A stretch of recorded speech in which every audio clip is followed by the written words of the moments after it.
નમસ્કાર દર્શક મિત્રો, ભારત ભૂમિ ન્યૂઝ ઇન્ડિયા સાથે હું વૈશાલી પોવારું સ્વાગત છે આપ સૌનું. કરીશું નજર આજના સમાચાર પર. ઉપલેટાથી ભિક્ષાવૃત્તિ કરનાર વૃદ્ધના ઘરમાંથી ચિલ્લરની ચોરી, પોલીસે હજુ સુધી ચોરોને પકડ્યા નહીં.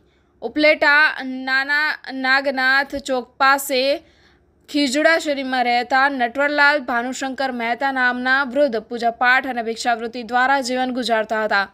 વીજળી કનેક્શન ન હોવાને કારણે તેઓ શેરીમાં ખાટલા પર સૂતા હતા. ત્યારે અજાણ્યા તસ્કરોએ તેમના ઘરમાં ઘૂસીને કબાટ અને સુટકેસમાં રહેલા ભિક્ષા દ્વારા ભેગા કરેલા અંદાજે ₹1 લાખના સિક્કા અને નોટોની ચિલ્લર ચોરીને અંજામ આપ્યો હતો. બનાવને 2 દિવસ વીતી ગયા છે, છતાં પોલીસે તસ્કરો સુધી પહોંચી નથી. ઉંમરના કારણે અશક્ત અને એકલવાયા જીવન જીવતા વૃદ્ધ માટે ચિલ્લરની રકમ મરણમૂડી સમાન હતી. બનાવની જાણ થતાં પોલીસે આજુબાજુના સીસીટીવી ફૂટેજ ચેક કરી તપાસ શરૂ કરી છે. રિપોર્ટર નયનભાઈ રાવરાણી, ભારત ભૂમિ ન્યૂઝ ઇન્ડિયા, ઉપલેટા, રાજકોટ. નટવરલાલ ભાનુશંકર મહેતા. કેવી રીતે ચોરી થઈ તમારા ઘરના ઘરમાં? અહીંથી ઘરી ગયેલા જ છે. શું કેશો, કેટલા રૂપિયા હતા? 1 લાખ રૂપિયાનો ગાડો છે. બધે પૈસા કેવી રીતે તમે ભેગા કર્યા હતા? માગી વીકીને કરેલ છે. પોલીસ આવી હતી?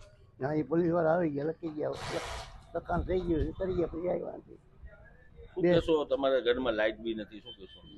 લાઇટ નથી, આ છે બહાર સુતા હતા તમે? આમને બહાર ઉતારે. એટલે કેટલા વાગે ચોરી થઈ? રાતના 3 વાગે. પછી પોલીસ આવી કે નહીં હજી સુધી? પછી એ ટાઈમમાં કોઈ રાતે નહીં, સવારે થતા મારે સવારેમાં જ જવું પડ્યું.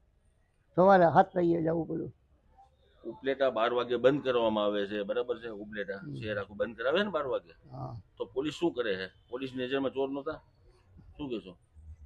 પોલીસ વાળા સવારે જ આવે, બાકી નથી આવ્યા.